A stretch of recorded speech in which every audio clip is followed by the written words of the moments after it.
और जो भी मुझसे मिल रहा था 35 साल से कम एज का, वो सब कह रहे थे कि रोजगार चाहिए, रोजगार नहीं है, कहीं भी नहीं मिलता, थक गए हैं ढूंढते वक्त। और इंटरेस्टिंग बात है कि अगर आप चुनाव का प्रचार देखें तो रोजगार का उसमें कोई मेंशन ही नहीं है।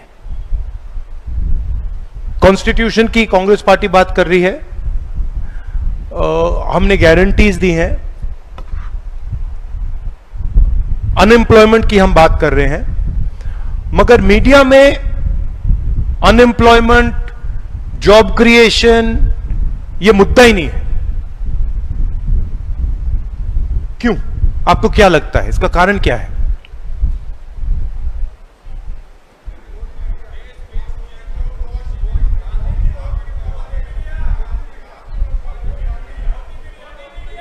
ये गोदी मीडिया जो है ये किसके हाथ में है? तो हिंदुस्तान में ये जो हैं अदानी अंबानी, ये जो 3 4 5 10 बड़े हैं, आपको क्या लगता है इनको ये रोजगार दिलवाना चाहते हैं या नहीं? क्यों नहीं? हाँ, तो मॉडल मैं आपको बता देता हूं। मॉडल यह है कि प्रोडक्शन चाइना में हो, ठीक है? मतलब मोबाइल फोन, शर्ट, पैंट, ये सब चाइना में बने। फिर हिंदुस्तान के जो मोनोपोलिस्ट हैं वो चाइना का माल हिंदुस्तान में बेचे। क्यों? क्योंकि कोई बनाने की जरूरत नहीं है। मैंने आपको चॉइस दी कि देखो ये बना रहे हैं, आपको इसका माल आप आसानी से हिंदुस्तान में बेचकर अपनी मोनोपोली बना सकते हो, या फिर अपने आप बनाओ। आप क्या चुनोगे? ऑटोमेटिकली आप कहोगे भैया बाहर से मिल रहा है, मुझे ठेका है, मैं उठा के बेच देता हूं। तो हिंदुस्तान में जो प्रोडक्शन कहा जाता है, जिसको मेक इन इंडिया कहा जाता है, मेड इन इंडिया कहा जाता है, उसको करने के लिए हमारे सबसे बड़े जो इंडस्ट्रीज वो चाहते ही नहीं है, उनका इंटरेस्ट ही नहीं है। और बिना प्रोडक्शन के हिंदुस्तान के युवाओं को रोजगार नहीं मिल सकता। आप एक चीज नोटिस कीजिए, सबसे बड़ी 200 कंपनियां हैं, इसमें करोड़ों रुपए की सैलरी मिलती है। सीईओज होते हैं, करोड़ों रुपए की सैलरी लेते हैं। आपको क्या लगता है कितने हिंदुस्तान के कितने परसेंट, ये जो टॉप मैनेजमेंट लोग हैं जो करोड़ों रुपए ले रहे हैं, हिंदुस्तान के कितने परसेंट है? एक भी नहीं है, आधा परसेंट है, आधे से भी कम होंगे। और अगर आप इनका बैकग्राउंड देखें तो आप एक चीज नोटिस करेंगे, इसमें आपको एक गरीब जनरल कास्ट का व्यक्ति नहीं मिलेगा, किसान का बेटा एक नहीं मिलेगा, मजदूर का बेटा एक नहीं मिलेगा, दलित एक नहीं मिलेगा, आदिवासी एक नहीं मिलेगा, पिछड़ा एक नहीं मिलेगा। एक छोटा सा 1% क्लब है जिसमें ये सब के सब यहीं से आते हैं, जॉब ले जाते हैं, फिर से आते हैं, जॉब ले जाते हैं, फिर से आते हैं, जॉब ले जाते हैं। और 90% जो हिंदुस्तान की आबादी है वो या तो एग्जाम लेकर थक जाती है या फिर जॉब ढूंढते थक जाती है। बट मीडिया में, नैरेटिव में ये कभी नहीं आता है। भारत जोड़ो यात्रा में मैं चल रहा था, छोटी बच्ची मेरे पास आई 14-15 साल की। मैंने उससे पूछा क्या करती हो? कहती है मैं आईएएस के लिए तैयारी कर रही हूं। तो मैंने कहा क्या तुम्हें लगता है तुम आईएएस में घुस जाओगी? कहती है हां। तो मैंने कहा ठीक है बताओ, हिंदुस्तान में साल में आईएएस ऑफिसर्स कितने आते हैं, कितने सिलेक्ट होते हैं, आप जानते हो? 300। जब मैंने उससे पूछा, वो कहती है 16 लाख। तो आप सोचिए, ये लगता है कि रास्ता है और 300 लोगों के लिए यह हिंदुस्तान में रास्ता है, पर 99.9% लोगों के लिए रास्ता है ही नहीं। और बहुत सारे लोग कहते हैं कि देखो मैंने आईएएस की ट्राई की and I was not good enough. This is not correct. It is not that you are not good enough. It is that the chances of anybody getting into IAS are almost zero, right? So लोग exam ले रहे हैं, exam लेने की industry बन रही है, आपकी जेब में से पैसा लिया जा रहा है, और रियलिटी ये है कि ये पूरा का पूरा जो ड्रामा चल रहा है, ये 1-2% जॉब्स का ड्रामा चल रहा है, और 99% जो एवेन्यूज होने चाहिए वो बंद पड़े हुए हैं. Agniveer is an example. Public sector पूरा का पूरा बंद हो रहा है. सरकार में पहले परमानेंट नौकरी मिलती थी, अब ठेकेदारी प्रथा से मिलती है, तो कभी भी आपको मतलब निकाला जा सकता है. तो सिस्टम ऐसा बन गया है कि 20-25 कॉर्पोरेट्स, बड़े कॉर्पोरेट्स हैं, वो कुछ प्रोड्यूस नहीं करते. आप मुझे बताइए हिंदुस्तान की सबसे बड़ी कंपनीज क्या प्रोड्यूस करती हैं? आप मुझे बताइए अदानी बनाता क्या है? क्या बनाता है? कुछ नहीं बनाता. अदानी को सरकारी कॉन्ट्रैक्ट्स दिए जाते हैं. एयरपोर्ट सरकार बनाती है, एयरपोर्ट पब्लिक सेक्टर बनाता है, और फिर जब बन जाता है तो फिर फ्री गिफ्ट अदानी को दे दिया जाता है. अगर मैंने, आपका नाम क्या है? अगर मैंने जस्टिन को लखनऊ के एयरपोर्ट का कॉन्ट्रैक्ट पकड़ा दिया और कहा लीजिए जस्टिन, ये हमने एयरपोर्ट तैयार किया है, ये सरकार ने बनाया है, ये तुम ले लो. जस्टिन उस एयरपोर्ट को बहुत आसानी से चला सकती है. एडवर्टाइजमेंट बनाएगी, कहेगी भैया एयरपोर्ट चलाना है, टॉप क्वालिटी के लोग आ जाएंगे, बना देगी. वही पोर्ट के साथ हुआ, वही एयरपोर्ट्स के साथ हो रहा है, वही इंफ्रास्ट्रक्चर कॉन्ट्रैक्ट्स के साथ हो रहा है. तो इंडिया में नॉन प्रोडक्टिव ग्रोथ हो रही है, और इसमें सिचुएशन क्या है? वही 20-25 लोग, उन्हीं को कॉन्ट्रैक्ट मिलता है. मैं उदाहरण देता हूं. अमेठी में हमने पेट्रोलियम इंस्टीट्यूट बनवाया. पेट्रोलियम इंस्टीट्यूट में दिल्ली में किसी बड़े कॉन्ट्रैक्टर को उसका बिल्डिंग का कॉन्ट्रैक्ट मिला, मगर जब मैं अमेठी के बिल्डिंग में वहां गया, पता लगा कि लोकल कॉन्ट्रैक्टर काम कर रहा था. तो कॉन्ट्रैक्ट इसको मिला, इसने सीधा कॉन्ट्रैक्ट किसी और को दे दिया. मतलब ये काम भी नहीं कर रहा है, बट पूरा का पूरा करोड़ों रुपए का कॉन्ट्रैक्ट उसको मिल रहा है. पॉलिटिकली वो कॉन्ट्रैक्ट ले जाता है और फिर वो कहता है भैया तुम इधर आओ, तुम करो. कॉन्ट्रैक्ट कोई और कर रहा है, मार्जिन ये ले रहा है. तो ये बेसिकली हमारी इकोनॉमी है. और इसमें अगर आप देखें तो जो भी opportunities SC, ST, OBC, minorities और गरीब जनरल कास्ट की थी, उनको एक एक करके हटाया जा रहा है. तो ये एक्चुअल सिचुएशन है. और अगर आप GST को भी देखें, GST में जितना टैक्स गरीब किसान देता है, उतना ही टैक्स अदानी देता है. अगर गरीब किसान ने यह शर्ट खरीदी, 18% वो देगा. अगर वही शर्ट अदानी ने खरीदी, वही 18% देगा. तो ये जो सारा का सारा इंफ्रास्ट्रक्चर बन रहा है, ये जो पब्लिक सेक्टर के बैंक लोन्स जा रहे हैं, ये पैसा कहां से आ रहा है?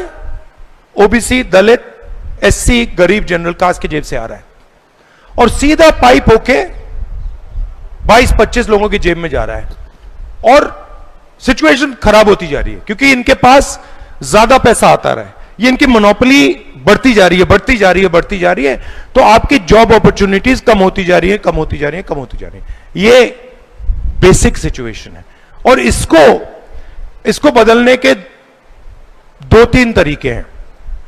एक तरीका है जो हमने अपने मैनिफेस्टो में, ये जो हमारी 5 गारंटीज हैं, इससे हमारी कोशिश है कि हम गरीबों को डायरेक्टली कैश इंजेक्शन उनके बैंक अकाउंट में डालें, महिलाओं को, बेरोजगार युवाओं को, किसानों को। एक तरीका यह है। दूसरा तरीका है कि हिंदुस्तान में प्रोडक्शन सचमुच में शुरू किया जाए, जो मेड इन चाइना है उसका मुकाबला मेड इन इंडिया से हो। तीसरा है कि ये जो मोनोपोलीज बनी हुई हैं, जो 22 लोग हैं जो सारा का सारा काम यही कर रहे हैं, इन मोनोपोलीज को वीकन किया जाए।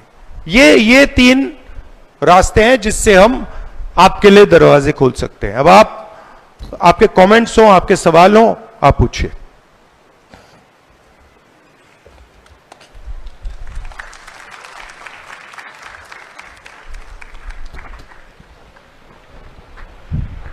Thank you Rahul ji. तो अब हम हमारे युवा के सवाल लेंगे और ये प्रोसेस मुझे अभी भी समझाया गया। तो हमने सबसे फॉर्म भरवाए थे, उनके क्वेश्चंस लिए थे और वहाँ से हम कुछ ही सिलेक्ट कर पाए हैं क्योंकि बहुत रेपिटेटिव भी थे, कुछ सेम थे। तो जो एड्रेस नहीं हो पाएंगे वो उनका आंसर राहुल जी आपको खुद लेटर में भिजवा दिया जाएगा, वो आपको भेज दिया जाएगा। एंड ये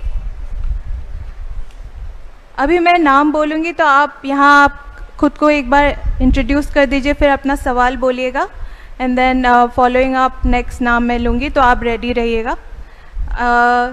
ये पहला नाम दीपक कनौजिया।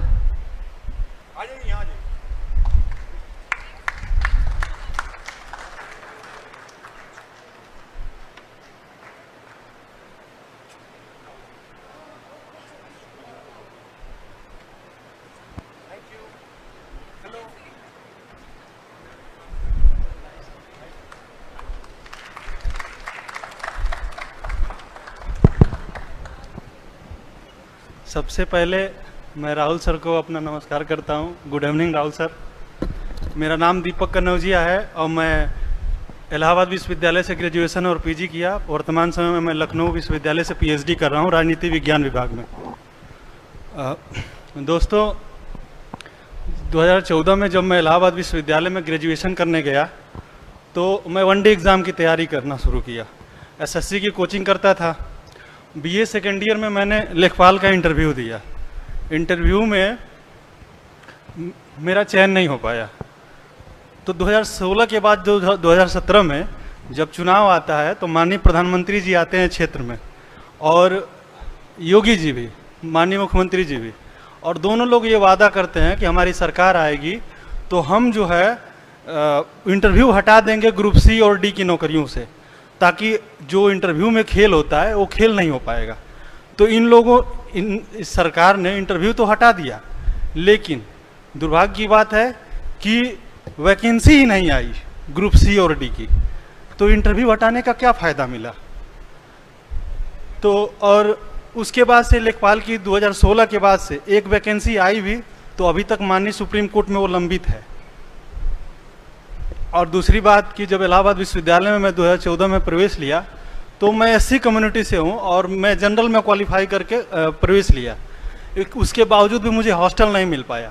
और जनरल कम्युनिटी के भी लड़के जिनका अप्रोच था, मैं सबकी बात नहीं कर रहा हूँ, वो लोग हॉस्टल मुझसे कम नंबर पाने के बाद भी हॉस्टल उनको मिल गया, हमें हॉस्टल नहीं मिल पाया। मैं कैसे भी सर्वाइव किया। मेरी मम्मी शिक्षा मित्र थी, 3500 रुपये महीना पाती थी। मेरी 4 बहनें हैं, वो भी पढ़ती थी। मतलब कैसे भी करके मेरा मतलब हॉस्टल से, सर मैं ज़्यादा तो लेट नहीं कर रहा हूँ ना, ज़्यादा देर तक रिलैक्स करो भैया। ओके। तो मैं कैसे भी करके अफोर्ड किया, ग्रेजुएशन किया। फिर एसएससी के जो एग्ज़ाम हो रहे थे उसमें 2017 में पेपर लीक हुआ एसएससी सीजीएल का, और उसमें खुराना उस समय अध्यक्ष थे एसएससी के, और इसके बाद वैकेंसी आना लेट हो गया एसएससी का। और तो मैंने निर्णय लिया कि मैं अब पीजी कर लूँ। एसएससी की प्रिपरेशन से मैं हट गया, मैं पीजी कर लिया, नेट क्वालिफाई कर लिया, 3 बार मैं नेट क्वालिफाई हूँ। उसके बाद मैंने बीएड किया गोरखपुर यूनिवर्सिटी से, और बीएड करने के बाद मैं सीटेट कर लिया, टेट निकाल लिया, और 82 नंबर चाहिए एससी के लिए, मेरा 100+ है सीटेट में। तो उसके बाद भी 5 सालों से कोई वैकेंसी नहीं आई, और मैं अब तक बेरोजगार हूँ। पीएचडी कर रहा हूँ, उम्मीद है, लेकिन वैकेंसी नहीं आ रही है, तो थोड़ा डर लग रहा है कि इतना संघर्ष के बाद इतना आगे बढ़े और कुछ हो नहीं रहा। मेरी बहन है, मुझसे छोटी है, 3 साल मुझसे छोटी है। बिहार का जब फॉर्म आया, बीएड करने के बाद वो एमएड की, बिहार का जब फॉर्म आया तो मैंने तेजस्वी जी के नेतृत्व में, तो मैंने वो फॉर्म उससे भरवाया। बोली भैया आप भी भर दो। बोला नहीं, मैं नहीं भरूंगा, क्योंकि 2 साल पहले मैं पीजीटी का फॉर्म यूपी में भरा हूँ, 6 महीने में एग्जाम हो जाएगा, तुम इसको भर लो और साल 1.5 साल में ये भी क्लियर हो जाएगा। तो मैं पीजीटी का फॉर्म नहीं भरा। मेरे पास डिग्री होते हुए, सब कुछ होते हुए, बिहार में एक कह लीजिए, मुझे लगा कि यूपी में मुझे मेरा एग्ज़ाम ही हो जाएगा। तब तक एग्ज़ाम जो है अब तक नहीं हुआ है पीजीटी का यूपी में। 2.5 साल पहले मैं फॉर्म भरा था। असिस्टेंट प्रोफेसर वाला भी एग्ज़ाम नहीं हुआ, एडवर्टाइजमेंट 51 का जो 2 साल पहले फॉर्म भरा गया। तो हम लोग उम्मीद कर रहे हैं कि सरकार शिक्षा सेवा चयन आयोग बना रही है, और कि शिक्षा सेवा चयन आयोग बना रही है कि हम वैकेंसी को बहुत नियमित कर देंगे, बहुत सही समय से कर देंगे। 2 साल से शिक्षा सेवा चयन आयोग बन रहा है।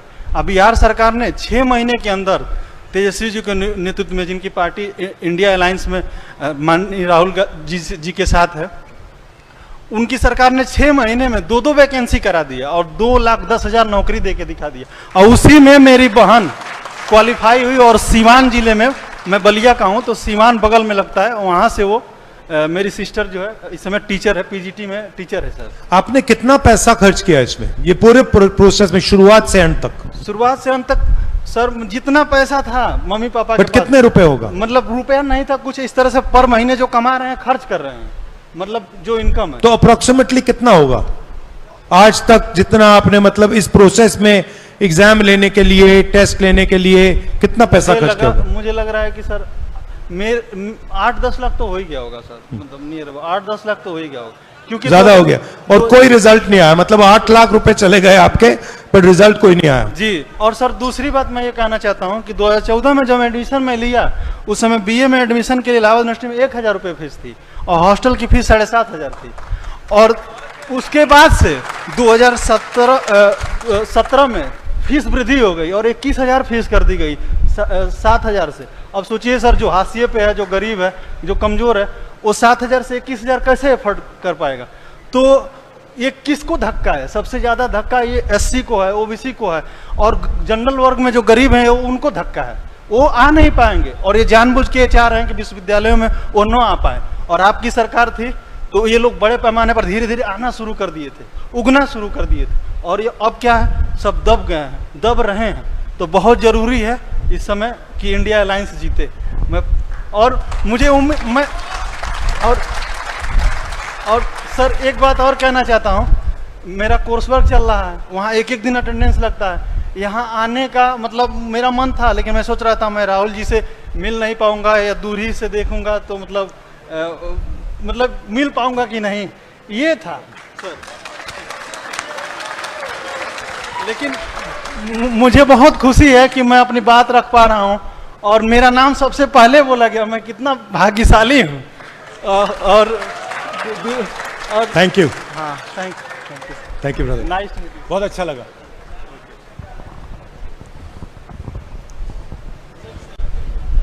ले लेंगे, बाद में ले लेंगे।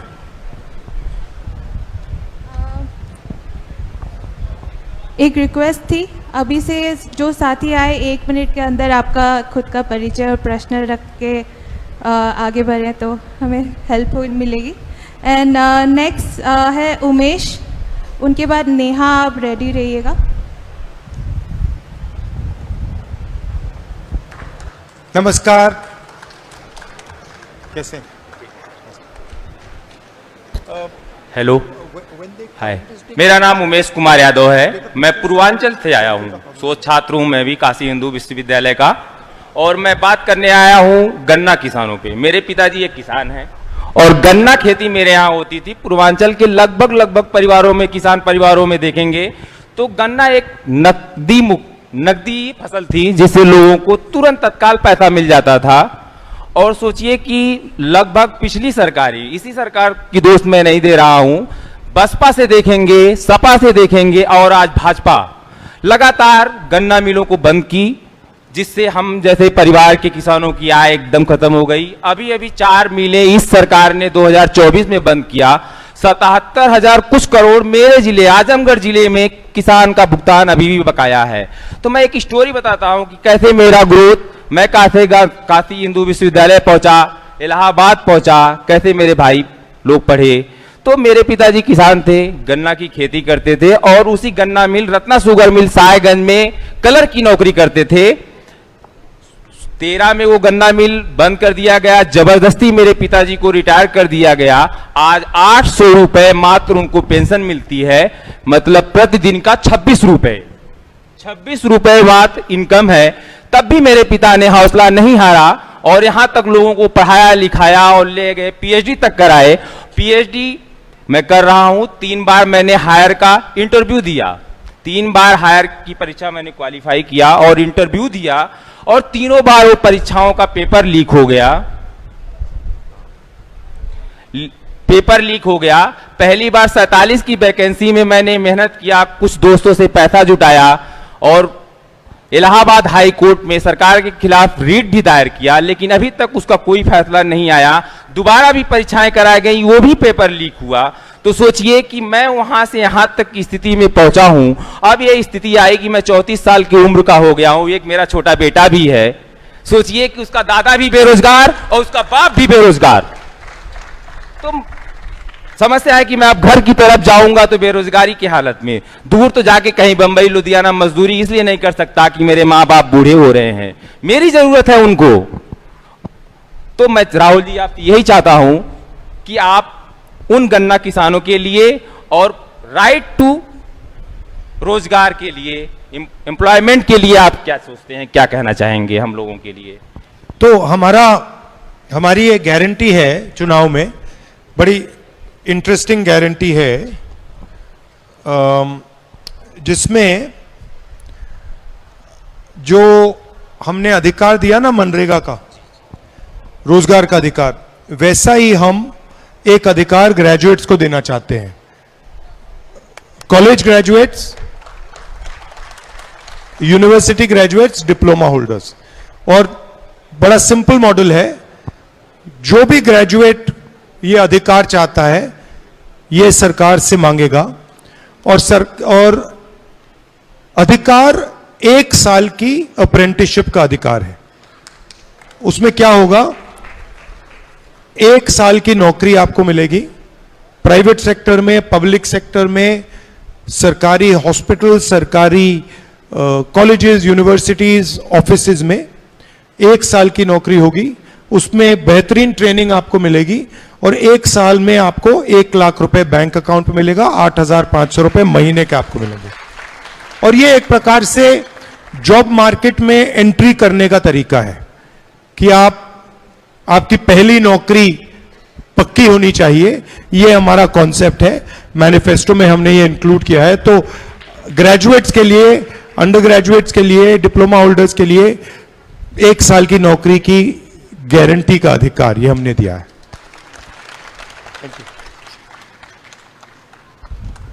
नेहा प्लीज आ जाइए। नमस्कार। रोशन इसके बाद रेडी रहिएगा। नमस्ते सर। हेलो एवरीवन, मेरा नाम नेहा है।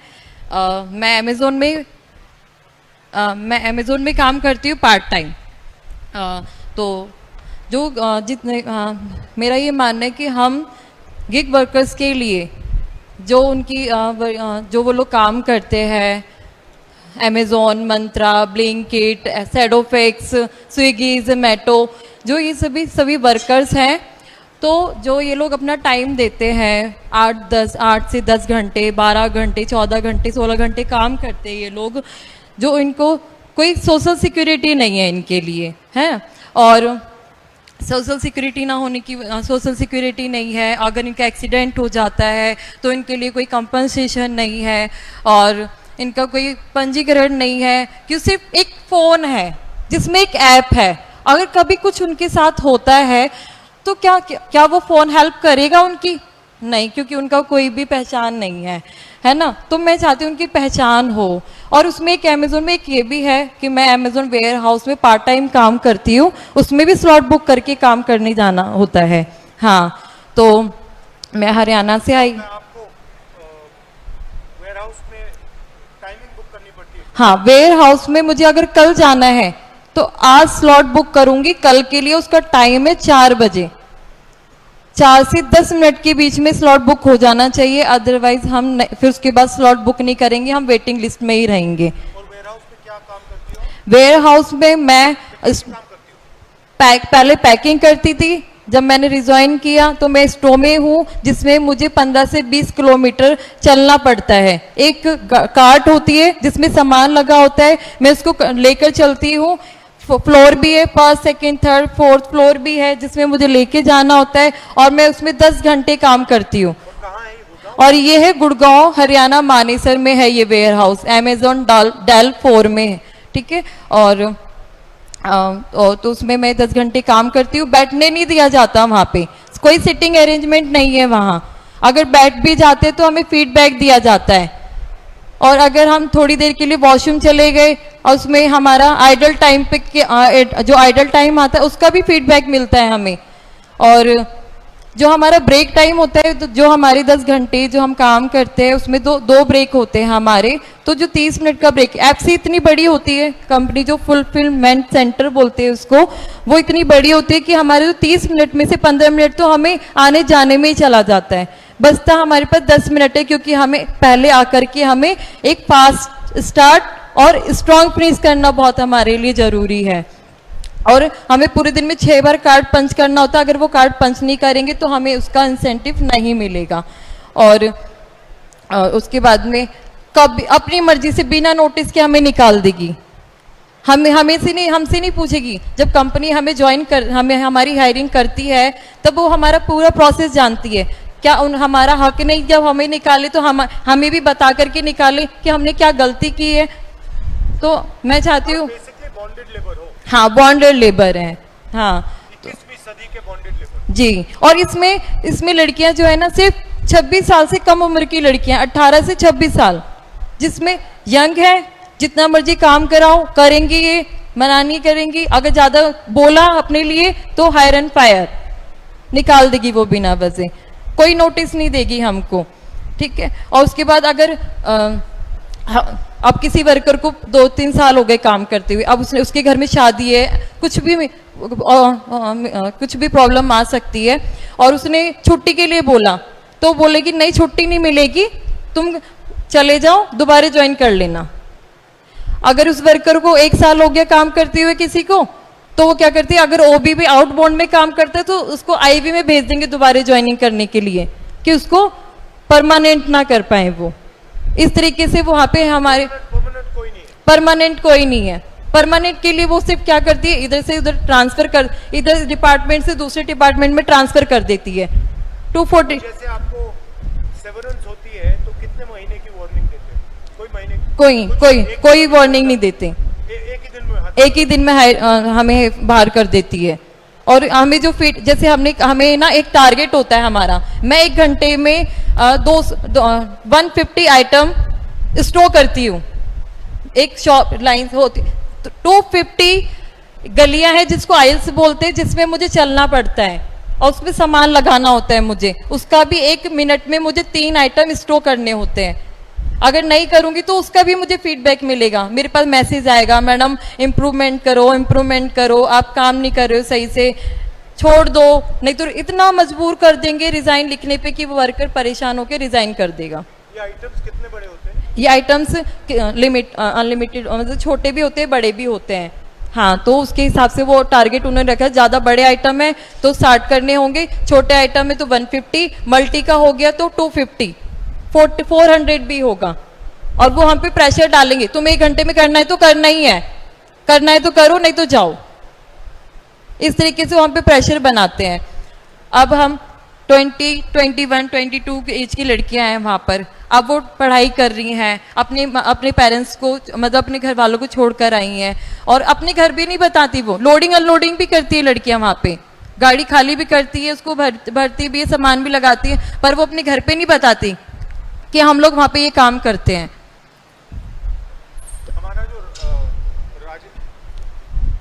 हमारा जो राजस्थान का गिग वर्कर्स का कानून था, उसके बारे में आपने सुना है? हाँ, मैं जब वो कानून के बारे में जब वहाँ पर आए थे तो मैं वहीं पे ही थी, तो मेरे को इसके बारे में पता है कि गिग वर्कर्स कानून बना था, उसमें सोशल सिक्योरिटी वगैरह को लेकर के, हाँ, गिग वर्कर्स के लिए तो कानून उसमें बना। आइडिया था कि आपका जो काम होता है, गिग वर्कर्स का काम होता है, वो ट्रांजैक्शन होता है, ट्रांजैक्शन बेसिस होता है। तो हमारी थिंकिंग थी कि हर ट्रांजैक्शन का एक परसेंटेज कंपनी आपकी सोशल सिक्योरिटी के लिए, आपके पेंशन के लिए डाले, और वो आपके साथ परमानेंट चले। तो मान लो आपने आज अमेजोन के साथ काम किया, तो जो भी आपने वहां पे ट्रांजैक्शंस किए उसका पैसा आपके अकाउंट में जाए, और फिर मान लो आपने अमेजोन से आप किसी और कंपनी में चले गई, तो उस कंपनी में भी जो आपका पैसा ओरिजिनली अमेजोन का था वो ट्रांसफर हो जाएगा और वो आपके साथ चलेगा जब तक आप रिटायर करेंगी। हाँ। तो ये राजस्थान का कानून था, बहुत अच्छा रेवोल्यूशनरी कानून है। तो मैं भी चाहती हूँ कि जब आपकी सरकार आए तो हमारे लिए कुछ नेशनल लेवल पे ऐसा कानून बनाना चाहिए, क्योंकि ये जो आइडिया है कि हम बिना कोई सोशल सिक्योरिटी के लोगों से काम ले सकें, और जब भी हम इनको निकालना चाहें, एक दिन में हम इनको निकाल दें, ये एक्चुअली प्रोडक्टिव ही नहीं है, इससे फायदा नहीं होता है। नहीं। ठीक है, वेरी गुड, तो thank you. Thank you, thank you.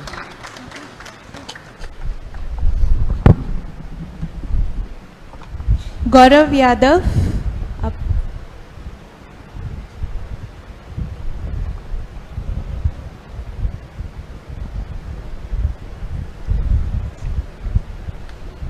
उसके बाद ईश्वर, आप रेडी नमस्कार, रहिए। कैसे हो?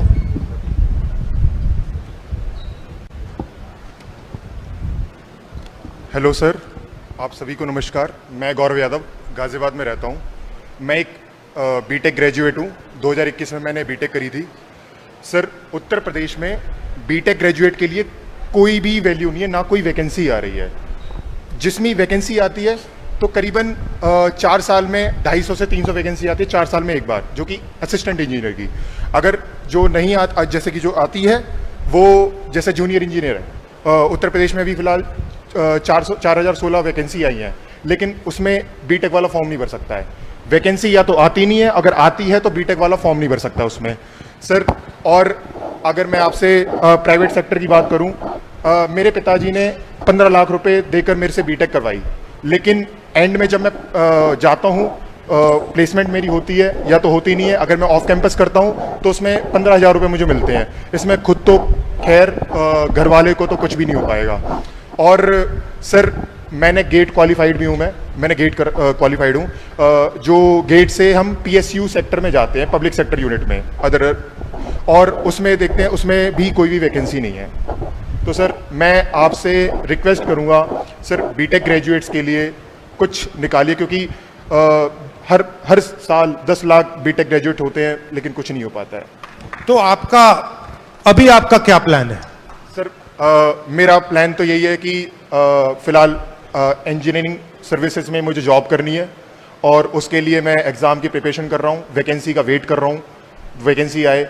और प्राइवेट सेक्टर में तो मैंने आपको बता ही दिया है। और कितना पैसा लगा आपका ये पूरी प्रोसेस में? पूरे प्रोसेस में मेरे पिताजी ने 15 से 16 लाख रुपए लगाया है, और अभी बीटेक के बाद करीबन 4 से 5 लाख रुपए और एक्स्ट्रा लगा दिया। और क्या करते हैं पापा?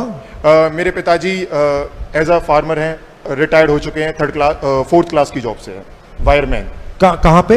ये दिल्ली सचिवालय में थे। ठीक है। हाँ, और सर मेरा एक मैसेज है आपको कि जैसे कि आपने मणिपुर से महाराष्ट्र और कन्याकुमारी से लेकर कश्मीर, आपने एक शुभ संकल्प से आपने न्याय यात्रा निकाली, जिसमें आपने संपूर्ण राष्ट्र को एक सूत में पिरोने का काम किया, जिससे क्या है कि आपने जो भी मोहब्बत की दुकान आपने खोली, जो हमारा ओरिजिनल कल्चर है, जो हमारी सभ्यता है सर, आपने उसको रीजनरेट किया है। सर जब आप प्रधानमंत्री की पद पे शपथ लेंगे ना, उस दिन यह समस्त युवा समाज सिविलाइजेशन डे मतलब कि हमारी जो सभ्यता दिवस मनाएगा। आपने भाईचारे को एक कर दिया। सबसे बड़ा प्रेमी है हमारे कल्चर में। सरदार उधम सिंह ने जब उन्होंने अपना मतलब गुनाह कबूल किया था जनरल डायर को मारने के बाद, तो उन्होंने किसी ग्रंथ पे हाथ नहीं रखा था। उन्होंने जो हाथ रखा था वो हीर रांझा, जो कि एक प्रेम का प्रतीक है, उसने उसमें हाथ रखा था और कहा था कि मैं अपना गुनाह कबूल करता हूं। सर आपने मेरे देश में प्रेम लेके आए हैं, एकता लेके आए हैं, सम्मान लेके आए हैं। आज हम भाईचारे में हिंदू मुस्लिम और समस्त SC OBC अदर कास्ट में भी हम आराम से एक दूसरे के टिफिन में हम खा सकते हैं। वो भी सर आपकी वजह से है, आपकी मोहब्बत की दुकान की वजह से है। Thank you so much sir.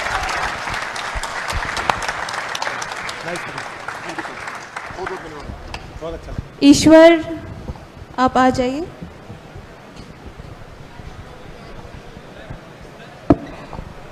नमस्कार, कैसे हो?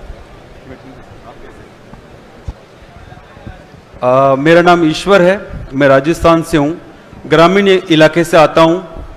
मेरा पढ़ाई 10वीं तक हुआ, उसके बाद आर्थिक स्थिति और अवसर की समझ नहीं होने की वजह से छोड़ दी।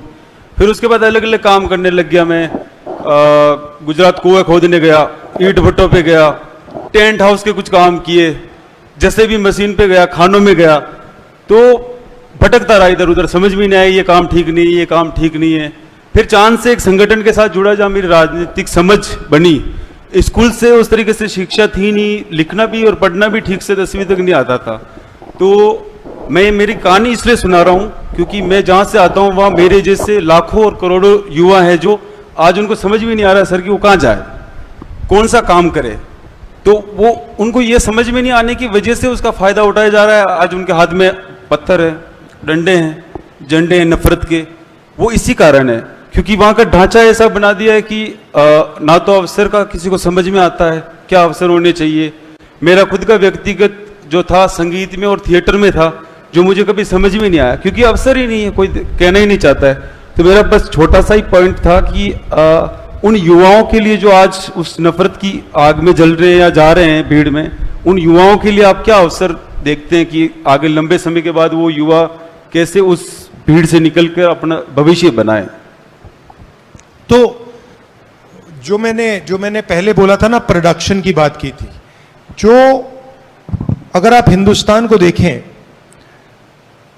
हर डिस्ट्रिक्ट में कुछ ना कुछ हम बनाते हैं, बट उस इंडस्ट्री को, लोकल इंडस्ट्री को ना फाइनेंस मिलता है, ना सपोर्ट मिलता है। वो इंडस्ट्री बिल्कुल दबी रहती है। और मतलब चाहे आप मुरादाबाद की बात करें, बेल्लारी की बात करें, अलग अलग इंडस्ट्री। बेल्लारी में जीन्स की इंडस्ट्री है, मतलब वहां पे 4-5 लाख लोगों को रोजगार मिलता था, सारी की सारी बंद पड़ी। आज वहां पे 50,000 लोग काम कर रहे हैं। तो ऐसे हर डिस्ट्रिक्ट में हमारी कोई ना कोई स्किल है, कोई ना कोई प्रोडक्शन कैपेबिलिटी है, उसको एक बार फिर चालू करना पड़ेगा। और चालू करने का तरीका है कि जो बैंकिंग सिस्टम है, जो आज अदानी अंबानी ने कैप्चर कर रखा है, उनका 16 लाख करोड़ रुपया नरेंद्र मोदी ने कर्जा माफ किया है। तो वो बैंकिंग सिस्टम एक्सेस इन लोगों को देना है, उस बैंकिंग सिस्टम का एक्सेस इन लोगों को देना है कि मुरादाबाद में जो स्मॉल मैन्युफैक्चरर्स हैं, बेल्लारी में स्मॉल मैन्युफैक्चरर्स हैं, पूना में हैं, इधर उधर पूरे देश में हैं, उनको बैंकिंग सपोर्ट, फाइनेंशियल सपोर्ट और प्रोडक्शन करने के इंसेंटिव्स देने जाएं। तो वो एक स्ट्रैटेजी है। दूसरी स्ट्रैटेजी जो मैंने आपको कहा, रोजगार, पहली नौकरी पक्की, रोजगार का अधिकार, करोड़ों युवाओं को पहली जॉब। तो ये काम किया जा सकता है।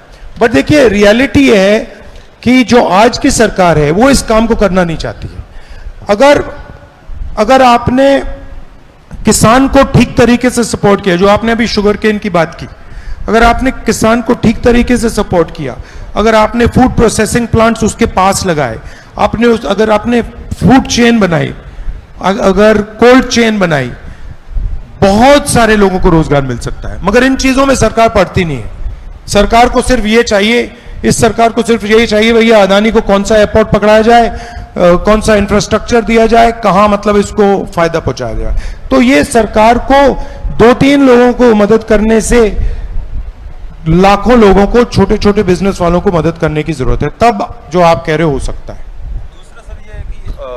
दूसरा ये भी है कि सर शिक्षा प्रणाली जो हमारी जो सिस्टम बना हुआ है, लेकिन वो ठीक से काम नहीं करता। मैं बताऊं, हमारे इलाके में हमें समझ में नहीं आता कि कोई अभी तक नौकरी लगा ही नहीं। हालांकि सबको सरकारी नौकरी नहीं मिल सकती, लेकिन वो समझ पैदा ही नहीं होती है कि या तो हमारी नस्ल खराब है या खून में कोई कमी है।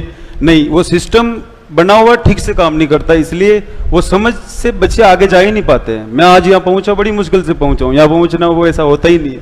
तो उनके लिए जो एक्चुअली आपको जिंदगी में जो चीजें आपके यूज की होंगी वो आपको एजुकेशन सिस्टम कभी बताएगा नहीं।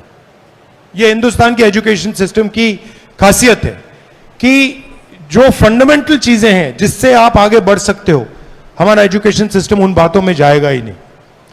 तो आप सही कह रहे हो, ये एजुकेशन सिस्टम को भी बिल्कुल रिवैम्प करने की जरूरत है। ये जो हमारा जो सिस्टम है पूरा मेमोरी बेस्ड सिस्टम है, कॉन्सेप्चुअल सिस्टम नहीं है, रट्टा लगाओ ये सिस्टम है, इससे मतलब देश को काफी नुकसान होता है। तो इसको भी आप सही कह रहे हो, इसको बदलना है और नई तरीके से समझ में आएगा। बिल्कुल। Thank you. एक सेकंड, वो फोटो ले रहा है। सुनील पॉल आ जाइए।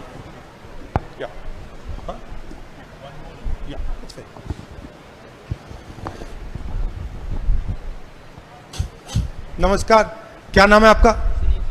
सुनील पाल। कहाँ के हो? मैं सुनील पाल उत्तर प्रदेश बलिया से हूँ। मैं ओबीसी के पाल कम्युनिटी से बिलोंग करता हूँ और उत्तर प्रदेश में हमारे समुदाय के लगभग जनसंख्या 1.5 से 2 करोड़ है और हम देखते हैं कि ऑफिस या किसी यूनिवर्सिटी में हमारे रिप्रेजेंटेशन 1% नहीं है। मतलब 2-4 प्रोफेसर्स या अधिकारी नहीं मिलते हैं। तो हम रिप्रेजेंटेशन की बात करते हैं कि हम ओबीसी कम्युनिटी के। जी सर। तो सर हम ये चाहते हैं कि हमारी कम्युनिटी को रिप्रेजेंटेशन मिले और कास्ट सेंसस हो कि कितना हमारा रिप्रेजेंटेशन है और इनको आगे बढ़ाया जाए हमारी कास्ट को। आपको मालूम है, पता नहीं मालूम है या नहीं, आपको मालूम है कि हिंदुस्तान में ओबीसी वर्ग को, दलित वर्ग को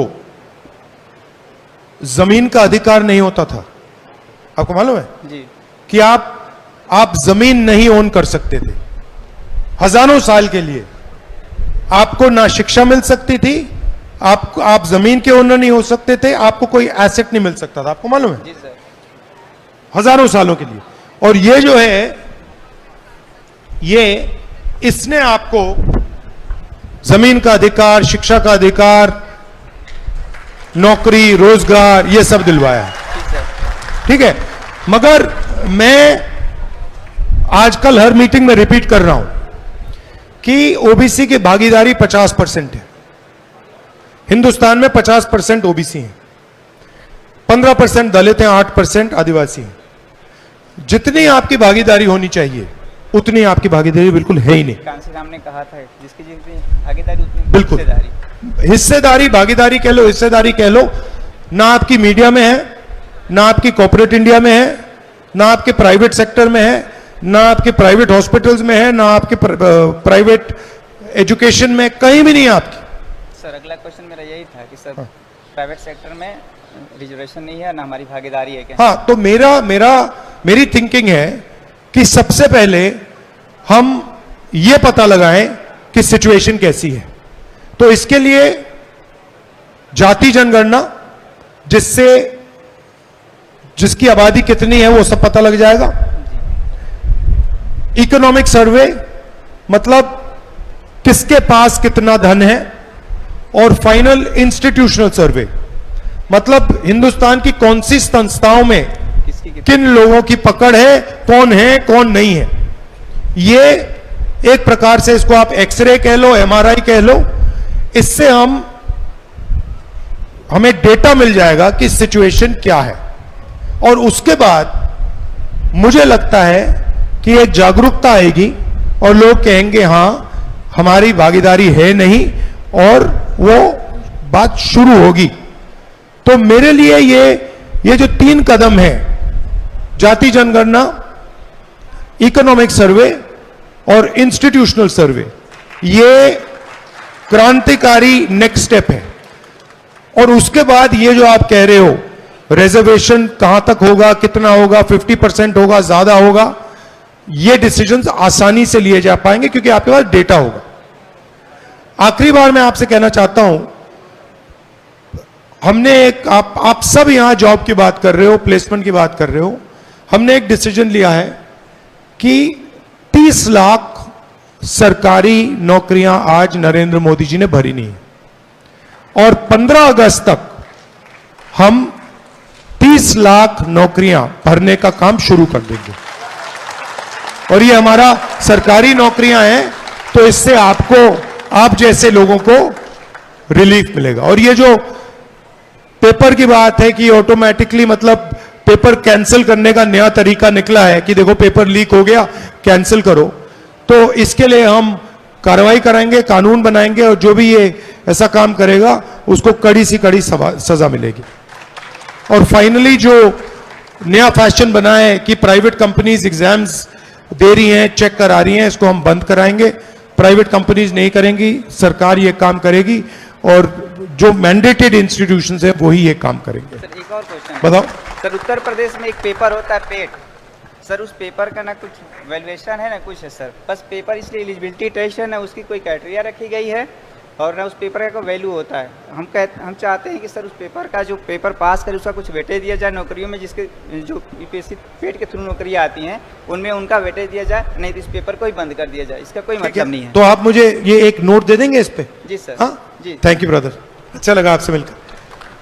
नेक्स्ट उष्पेंद्र कुमार, प्लीज आ जाइए स्टेज पे।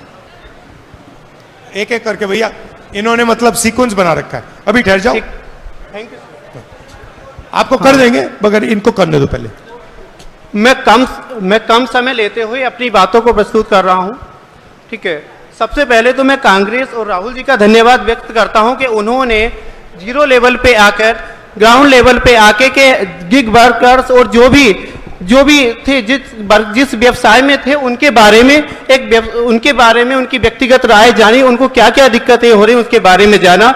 मैंने बीटेक किया है, बीटेक करने के बाद मैंने कोशिश की कि मुझे जॉब मिले, मुझे प्राइवेट जॉब मिली, लेकिन वो कुछ टाइम बाद छूट गई। उसके बाद मैंने अपनी एक टैक्सी निकाली, टैक्सी निकालने के साथ साथ मैंने ड्राइविंग का काम किया। मैं एक ओला उबर में गाड़ी चलाता हूं, और स्थिति ऐसी है कि ओला उबर अगर हम दिन में 3,000 रुपए का काम करते हैं तो उसमें से 30% कमीशन ओला उबर ले लेती है। अब हमारे पास अगर 3,000 का काम किया, उसका 30% निकाल दीजिए, उसमें से 800-700 रुपए की सीएनजी लग जाती है, और उसमें फिर आपका डेली का उसका मेंटेन एनुअल चार्ज सब मिला के अगर हम कैलकुलेट करें तो हमारे पास 300 से 300, 400 रुपए की बचत होती है एक दिन में। अब हम ये चाहते हैं कि जैसे ही हमारे पास कांग्रेस सरकार से हम उम्मीद करते हैं कि आने वाले समय में कि हमारे लिए जैसे कि एक सरकारी प्लेटफॉर्म निकाले, और हम चाहते हैं कि जो ओला, उबर, रैपिडो, इनड्राइव, ये सारी प्राइवेट कंपनीज हैं, प्राइवेट कंपनी के बजाय कि सरकार हमें एक ऐसा प्लेटफॉर्म दे जिससे कि हम इन कमीशन से बच जाएं, और हम पूर्ण आज़ादी चाहते हैं। जैसे देश आज़ाद होने से पहले कांग्रेस जो थी, इंडियन नेशनल कांग्रेस के नाम से जानी जाती है, उन्होंने भी क्या किया, देश आज़ाद होने से पहले कहा कि हमें दो रेशियो 3 के रेशियो में हमें हिस्सेदारी दी जाए। तो अब हम चाहते हैं कि हम सरकार की से हेल्प से कि हमारे लिए एक ऐसा प्लेटफॉर्म उतारे कि जिसपे हमारे पास हम बुकिंग लें, क्योंकि अब हम जो बुकिंग लेते हैं उसमें ये होता है कि जितने भी ड्राइवर्स हैं सभी शोषित हैं, अकेला मैं नहीं, कुछ लोग, सभी लोग यहाँ नहीं पहुँच पाए हैं, लेकिन उनको मैं रिप्रेजेंट कर रहा हूँ। तो उसमें ये मानिए कि पहली डिमांड हम कर रहे हैं कि सरकारी प्लेटफॉर्म निकाले। अब हम उम्मीद करते हैं कि हमारे लिए जब इतना सोचा गया तो आगे भी जरूर सोचा जाएगा।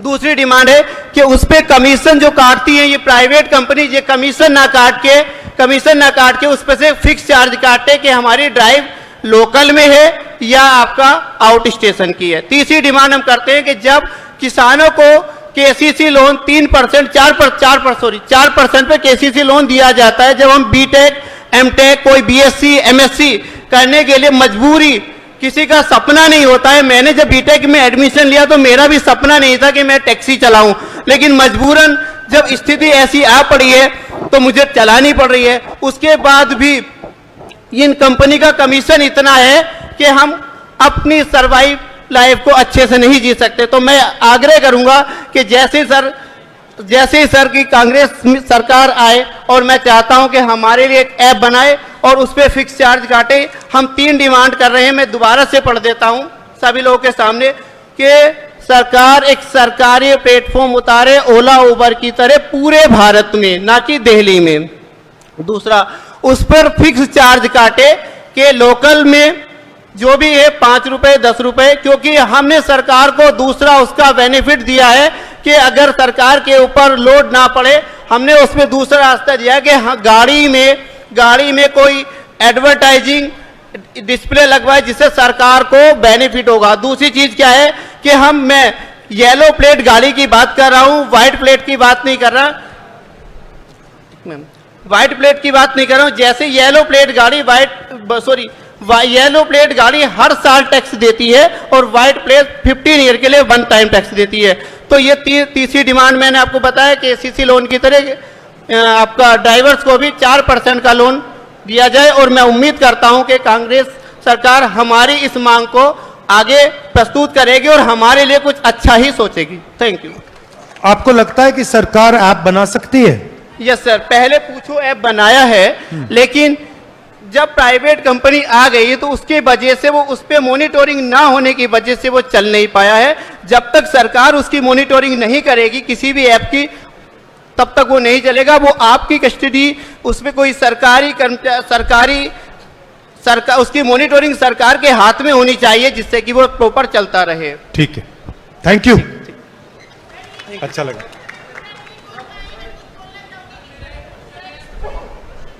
सब लोग तो नहीं कर सकते, 1-2 लोग आ जाइए, आप आ जाइए, हाँ आ जाइए।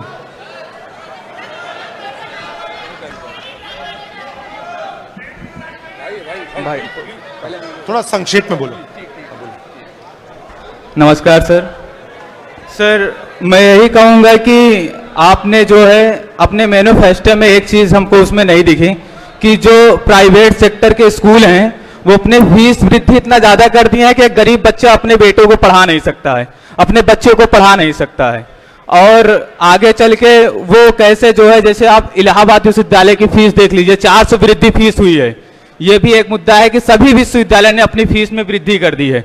और दूसरी चीज, अगर पढ़े लिखे नेता अगर राजनीति में नहीं आएंगे तो कैसे होगा? जैसे कि इलाहाबाद छात्र संघ जो है वहां पर आप बहाल करवाएं। मैं आपसे ये कहूंगा जितने भी विश्वविद्यालय में यूनियन बंद है उसको आप चालू करवाएं। मैं आपसे ये भी आग्रह करूंगा। तो मैं आपसे यही विनती करता हूं कि आप इलाहाबाद विश्वविद्यालय और जो विश्वविद्यालय हैं उसमें यूनियन को अगर आप आगे लेके आएंगे तो जब युवा पढ़ेगा, युवा नेता बनेगा, तो आगे चल के एक अच्छे राजनेता के रूप में अपने देश को चलाने वाले नए नए युवा बाहर आएंगे। बिल्कुल सही, ये सही बात है। हाँ ले लो, आ जाओ। Thank you brother, thank you. बोलो। No, we can't do everybody. Hello, we can't do everybody. मेरा नाम सिद्धार्थ वेनवंशी, मैं इलाहाबाद विश्वविद्यालय का छात्र हूँ। ठहर जाओ ना, मैं आप लिख के अपने विश्वविद्यालय इलाहाबाद विश्वविद्यालय का छात्र हूँ। मेरा यही सवाल है कि हम एक दलित परिवार से आते हैं कि मैं एक दलित परिवार से आता हूँ कि जो रोड पे बांस डाली, बांस के डाली बर्तन बनाने का काम करते हैं। मैं उस परिवार से आता हूं। मैं किसी तरह उस परिवार से उठकर अपने शिक्षा के लिए इलाहाबाद विश्वविद्यालय में दाखिला किया।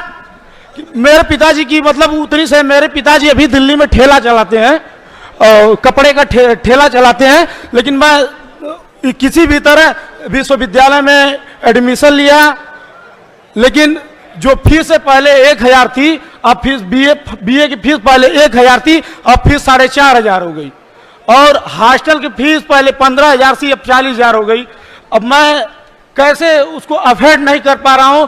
तो मेरे पिताजी भी उतना पैसा नहीं दे पाते, तो मैं एक छोटी सी चाय की दुकान लगा के अपना जीवन यापन करता हूं। कि मेरा यही सवाल है कि जब सरकार बने तो मतलब फीस कम से कम हो, और सारे लोग हमारे यूनिवर्सिटी में जो जितने लोग या अदर फीस की कमी हो। और मेरे क्षेत्र का एक सवाल है कि मेरा गांव जिला गाजीपुर और नंदगंज मेरा मतलब क्षेत्र पड़ता है। वहां पे मेरी एक चीनी मिल है। चीनी मिल तकरीबन 20 सालों से बंद है। मेरा ये अनुरोध है सर कि वो चीनी मिल चालू हो, ताकि हमारे क्षेत्र के लोगों को रोजगार मिले, और जो बंबई दिल्ली जाके कमाते हैं। भाई एक काम कर, यूपी में कांग्रेस की सरकार बना दो, चीनी मिल खोल देंगे हम। क्या बात, वहां पे कभी ठीक है, कम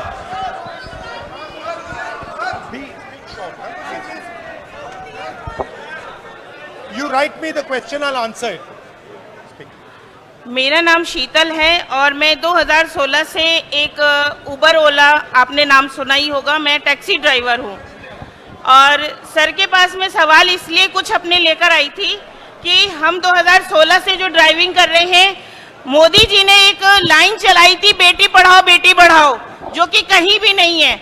और आज भी मैं ये कह सकती हूँ कि सन 1947 में हमारा देश आज़ाद हुआ था, जो कि अब तक नहीं है। हम महिलाएं घर को करती हैं, बाहर भी करती हैं, और हमारा इतना गंदा शोषण हो रहा है जिसकी कोई लिमिट नहीं है। कंपनी हमारा शोषण कर रही है, हमारे नेता हमारा शोषण कर रहे हैं। हम नहीं बता सकते हैं कौन अच्छा है कौन खराब है। लेकिन मैंने सर को सुना, सर ने भारत जोड़ो आंदोलन जो शुरू किया, सर ने कर्नाटक और हैदराबाद में सर आपने एक कानून लागू किया, और आपने राजस्थान में भी एक कानून लागू किया। मैं सर से गुजारिश लेके आई हूँ कि वो कानून बनाए नहीं, उसे करके दिखाएं दिल्ली में, क्योंकि दिल्ली में जितनी भी लेडी ड्राइवर हैं उनमें से 70% सिंगल मदर हैं, विडो हैं, और कुछ जो हैं तो अपने हस्बैंड अपनी फैमिली के चलते बहुत ज़्यादा मेहनत करती हैं, जो नहीं यहाँ पे प्रॉपर कर पा रही हैं। कंपनी ने बहुत सपना दिखाया कि हम ये करके देंगे, हम वो करके देंगे, हमको आपको मिनिमम बिजनेस देंगे, लेकिन हमें कहीं कोई बिजनेस नहीं मिल रहा है सिवाय शोषण के। हमारा कंपनी शोषण सोते में कर रही है, जागते में कर रही है, ना हम सो पा रहे हैं ना हम जाग पा रहे हैं, और काम की लिमिट तो हमारी बहुत ज़्यादा है। मैं सर से बस यही गुजारिश करना चाहूँगी, आपने कर्नाटका के शेख सलाउद्दीन सर, मैं उन्हीं की यूनियन से हूँ, एक्सपर्ट ड्राइवर, दिल्ली में एक्सपर्ट ड्राइवर सोल्यूशन से हूँ, और पिछले 4 साल से फीमेल ड्राइवर पे काम कर रही हूँ। कंपनी हमारा डाटा बिल्कुल उड़ा देती है। कई लड़कियों ने बताया कि उनसे मेहनत की जाती है सर, लेकिन यहाँ मैं पेश कर सकती हूँ कि कुछ लड़कियों को तो ना तो प्रमोशन मिला, ना इंसेंटिव मिल रही है। कुछ लड़कियों के संग एक्सीडेंट हुए, उनका डाटा उड़ा दिया गया कि नहीं आप ऑन ड्यूटी ही नहीं थे। तो उस कंडीशन में वो लड़कियां किसके पास जाए? सरकार के पास, पुलिस स्टेशन में। हमारा कहीं भी कोई सुनवाई नहीं है, पुलिस स्टेशन भी नहीं सुनती है। हम कितने भी चिल्लाएं, कितने भी आंदोलन करें, कितने भी प्रोटेस्ट करें। मैं कई प्रोटेस्ट कर चुकी हूँ दिल्ली में, जंतर मंतर पे। कंक्लूड कीजिए ना आप। कंट्रोल सर, कंक्लूड खत्म कीजिए, काफी लंबा सर, आप बोलिए। नहीं आप बताइए। तो जो कानून हमने कर्नाटक में, तेलंगाना में, राजस्थान में बनाया, वही कानून हम नेशनल लेवल पे बना रहे हैं। अनफॉर्चुनेटली दिल्ली में हमारी सरकार नहीं है, तो हम दिल्ली में ये कानून नहीं बना सकते हैं। सर हम कोशिश कर सकते हैं आपको सपोर्ट करने की, वो बिल्कुल हम करेंगे, लेकिन हम आपसे भी उम्मीद वही करते नहीं। बट हमारी थिंकिंग है कि ये जो गिग वर्कर्स को बिल्कुल बॉन्डेड वर्कर बना रखा है, ये एक्सेप्टेबल नहीं है और इसको हम बदलेंगे, आपको सोशल सिक्योरिटी दिलवाएंगे और मेरी सोच है कुछ ना कुछ मिनिमम वेज या कुछ इसमें भी डालना पड़ेगा। ठीक है, थैंक यू। अच्छा, अब एक प्रॉब्लम है क्योंकि मेरा अगला प्रोग्राम है, मगर जो भी आपके सवाल हो, ठहर जाइए एक मिनट, जो भी आपके सवाल हो आप लिख के अगर मनीष को दे देंगे, मैं उनके जवाब आपको दे दूंगा। आप सबका हाँ बोलिए। सो वी जैसे राहुल जी ने कमाल जैसे राहुल जी ने कहा है, आपके जो भी सवाल हैं, आपने जो फॉर्म भरा है, सबको जवाब मिलेगा। आखिरी इस कार्यक्रम के बाद आप सबसे संपर्क करेंगे। अभी हम संविधान की शपथ लेंगे। मैं सपना को कॉल करता हूं। हम भारत के लोग, first we are doing this.